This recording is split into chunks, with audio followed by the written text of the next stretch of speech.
बयखौबो बेसेबांबा गोबावनि उनाव माने लाइभ लोगोफोर नोंथांमोननि सिगाङाव दिनो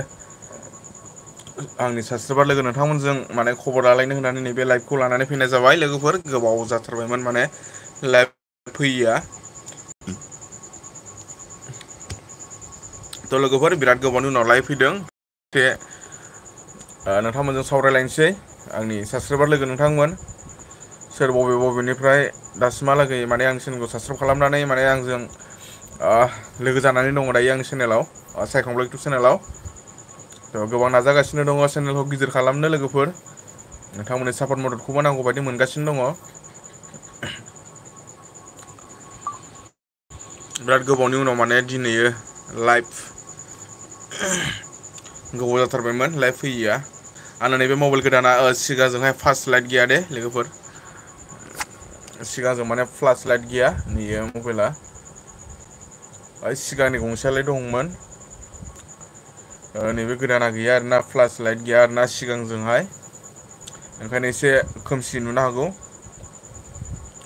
बोथोराथ' बिराद गरम फांखा गैयाबानो थानो हाया बिराद गोबावनि उनाव लोगोफोर नैबे लाइभखौ लानानै फैदों 5K प्लास जाबाय 6K जाथारसिगोन लोगोफोर नोंथांमोननि अननायाव आसा खालामो थाबैनो 6K कमप्लिट जागोन होननानै बारा नांबावगौ नांनायालाय 20-30 जनसो नांबावगौ आरोना 6K जानो थाखाय चेनेला लोगोफोर साबस्क्राइबार कमप्लिट जानो थाखाय गोबाव जाथारबायमोन लाइभ फैयैया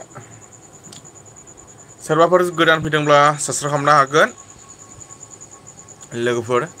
नोंथांमोननि अननायावनोसै गोबां मिजिं लानानै चेनेलखौ खुलिनाय जादों जाहाथे आंबो नोंथांमोननि सिगाङाव बायदिसिना भिडिअफोर सेयार खालामबाय थानो हायो भिडिअफोर लाबोबाय थानो हायो नोंथांमोननि सिगाङाव बायदिसिना माने नोंथांमोननि सिगाङाव मोजां ब्लग भिडिअफोर लाबोनो हायो होननानै आंबो माने गोबां नाजागासिनो दं आरोना बे चेनेलखौ माने गिदिर खालामनो नाजागासिनो दङ नोंथांमोननि अननायाव लासै लासै जालांगासिनो दङ फैबाय थानाय समफ्राव मोजाङै जालांगोनखौ आसा खालामो आरोना लोगोफोर बयनिबो सापर्टखौ नांगौ जायो दा नोंथांमोननि सापर्ट मोनाब्लाथ' जेबो दावगानो हाया नालाय रायजो राजानि सापर्ट गैयाबा दावगानो हाया नालाय 6K जाथारसिगोन लोगोफोर 6K कमप्लिट खालामना होगोनखौ आसा खालामो थाबैनो नोंथांमोननि अननायाव 6K जागोनखौ आसा खालामबाय आरोना थाबैनो लोगोफोर 6000 फेमिलि जासिगोन आरोना आंनियाबो नोंथांमोननि अननायाव थाबैनो 6000 फेमिलि मोननो थांगासिनो दङ आरोना जानो थांगासिनो दङ लोगोफोर 6K जानो थांगासिनो दङ थाबैनो 6K जागोनखौ आसा खालामो नोंथांमोननि मददखौ मोनलांबाय थागोनखौ आसा खालामो सोर बबेनिफ्राय लाइभआव फैदों एसे कमेन्ट खालामदो बारा गैथ'वा माथो लाइभआव मानसिफ्रा माने गोबावथार जाबायना लाइभ फैयैया बारा लाइभआव माने फैनानै जानला मोनला बिदि बुंनोबो रोङा नालाय ओरैनो सम गेजेरजों माने बिराद गोबावनि उनावहाय दिनैयो नैबे लाइभखौ लाबोनाय जादों आरोना लोगोफोर 6K कमप्लिट खालामनो थाखाय सोरबाफोर जुदि लाइभआव गोदान फैदोंब्ला सापर्टखौ मोनगोन होननानै साबस्क्राइब खालामनानै लागोनखौ आसा खालामनानै माने लाइभखौ लाबोनाय जादों आरोना लोगोफोर एसे लाइभ साबस्क्राइब बाटनफोरखौ थुनानै बेल आइकनखौ अलाव थुना लाब्लानो जाबाय साबस्क्राइबारालाय बिराद जाबाय आंनियाबो जानायालाय माने 6000 जाहां जानानै दं 6000नि खाथियाव ओमफ्राय थाबैनो माने 6000 जागोनसो आरोना जायाखै 6K जागोनखौ आसा खालामबाय आरोना लोगोफोर नैबे लाइभनि गेजेरजों आसा खालामो नोंथांमोना 6K कमप्लिट खालामना होगोनखौ आंबो माने नाजागासिनो दङ नोंथांमोननि सिगाङाव मोजां भिडिअफोर लाबोनो आंना माने जेरावबो बेरायहैनाय जाथारा नालाय न'आवनो थाबाय थानाय जायो बेनिखायनो भिडिअफ्रानो एकदम जायगानिल' फैबाय थायो जायगानि भिडिअखौथ' जायगानिफ्रा नायनो सुखुवा नालाय बेलेगफ्रासो नायो दा बेलेगाव थांब्लासो जायगानि मानसिफ्रा नायनो मोजां मोनगोन आरोना लोगोफोर जियानो जा लोगोफोर थुब थाब होगासिनो दङ आंबो नोंथांमोननि सिगाङाव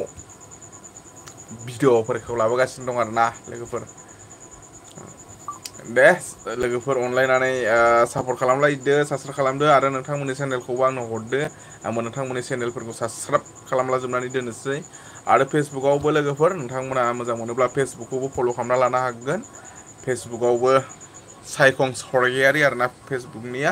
फेसबुक प्रफाइलबो दङ नोंथांमोना फेसबुकखौबो फल' खालामना लानो हागोन जुदि मोजां मोनोब्ला जायफ्रा आंनि फेसबुकखौ फल' खालामो लोगो लोगोनो नोंथांमोनखौ फल' बेक खालामफिनखागोन आरोना आं लोगो लोगोनो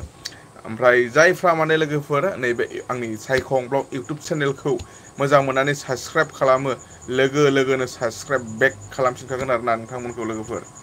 लोगो लोगोनो बेक माने साबस्क्राइब खालामफिनखागोन जायनो साबस्क्राइब खालामो बेखौसो साबस्क्राइब खालामगोन दै जानला मालाखौ माने खालामला आङो एबारनिफ्राय जायनो आंनि चेनेलखौ साबस्क्राइब खालामो आंबो बैनिखौ जाबाबो जायाबाबो माने आङो साबस्क्राइब खालामनानै लागोन आरो ना जाय आंनि चेनेलखौ साबस्क्राइब खालामो सापर्ट खालामो आंबो जाबाबो जायाबाबो बै आंनि चेनेलखौ साबस्क्राइब खालामग्रानिखौ साबस्क्राइब खालामनानै लागोन आरो ना लोगोफोर आरो सोरबाफोर जुदि इउटुब चेनेल खुलिनोब्ला गोसो गुदुंब्ला आंखौ कन्टेक्ट खालामबानो जाबाय फ्रियावनो थाइसेबो फैसा लाया ओरैनो फ्रियावनो आं इउटुब चेनेलखौ खुलिनानै होगोन लोगोफोर खिन्थु खामानिखौ नोंथांमोनासो मावनांगोन आरो ना जुदि सोरबाफोर इउटुबाव खामानि मावनो गोसोब्ला गोसो गुदुंब्ला नोंथांमोना आंखौ कन्टेक्ट खालामबानो जाबाय फ्रियावनो आं नोंथांमोननि चेनेलखौ खुलिनानै होगोन आरो ना लोगोफोर बयबोथ' इउटुबार जानो गोसो जायो नङाना बयबोथ' भिडिअ बानायनो गोसो जायो रिल्स बानायनो गोसो जायो सर्ट भिडिअ बानायनो गोसो जायोना नोंथांमोना चेनेलफोर नांगौब्ला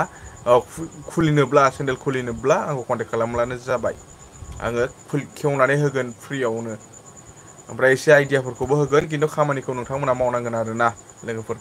होमबा गोदान फैनायफ्रा साबस्क्राइब खालामदो लोगोफोर 6K जागोनखौ आसा खालामबाय थाबैनो 6K कमप्लिट जागोनखौ आसा खालामबाय दिनैनि लाइभआवनो 6K जागोनखौ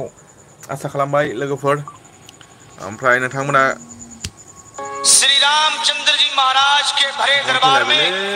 विभीषण ने ताना मारा फन फैदों एकदम फन फैबाथाय डिस्टार्ब जायो लाइभ माने बिदि लाइभ सेट फैबाथाय फन फैबाथाय डिस्टार्ब जायो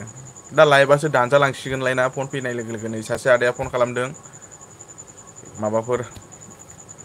खबर लादों आरो आंखौ दा आङो फनखौ हमथ'नो हाया लाइभआव दं नालाय लोगोफोर लाइभखौथ' आं थाबावगोन बिनि उनावहायसो आङो नै माबा माबि नाम्बार ओंखारलाजोब्बाय थ' लोगोफोर लाइभखौ आङो दसे थाबावगोन आरो ना बारा गोलाव खालामा बिदिनो गेजेर गेजेर दसे टुप टाप फैलाबाय थागोन आरो ना लाइभ लोगोफोर नोंथांमोननि सिगाङाव टुप टाप जाबाबो जायाब्लाबो आंनि बे दारि हुमामा माने दारि जामफ्राफ्राव मोखांखौ नोंथांमोननि सिगाङाव सम लाइभआवबो देखायबाय थागोन आरो ना लोगोफोर होमबा 6K जागोनखौ थाबैनो आसा खालामबाय ओमफ्राय आंथ' लाइभखौ बारा गोलाव खालामखाया लोगोफोर आरो दसे थाबावनोसै बारा गोलाव थाखाया आरो जानला मोनलासो बुंनायफ्राबो रायलायनायफ्राबो माने बेफोरबायदिनोसै आरोना आंना चेनेला होमबाबो नोंथांमोन एसे एनै मददखौ मोनलांबाय थागोनखौ आसा खालामनानै चेनेलखौ एसे दावगाहोलांबाय थानि सोरबाफोर लाइभआव गोदान फैनायफ्रा साबसक्राइब खालामनानै लाब्लानो जाबाय आरोना लोगोफोर दा आङो होमबा जायनो साबस्क्राइब खालामो बेखौ लोगो लोगोनो साबस्क्राइब बेक खालामफिनगोन लोगोफोर आसा थाबाय नोंथांमोननि सापर्टखौ मोनलांबाय थागोनखौ न'आवनो दङ गरमथार फांखा एसे होनानै बरियानो गोबावथार जाबायमोन नालाय गोबावथार जानायखाय माने आंनि बे एसे दारि जाफाफाव मोखांखौ नोंथांमोनजों देखायलायनोसै होननानै बे लाइभखौ लाबोनाय जाबाय आरो ना लोगोफोर होमबा आङो बारा गोलाव खालामला लोगोफोर लाइभखौ दिनैनि लाइभआ बेनोमोन एसेनोसै लोगोफोर गोजोन्थों जै बर' हारिनि बाय बाय सोरबाफोर गोदान फैदोंब्ला साबस्क्राइब खालाम लोगो लोगो साबस्क्राइब बेक मोनफिनगोन आरो ना फेसबुकखौ फल' खालाम लोगो लोगो फल' बेक मोनफिनगोन आरो ना लोगोफोर एसेनोसै गोजोन्थों।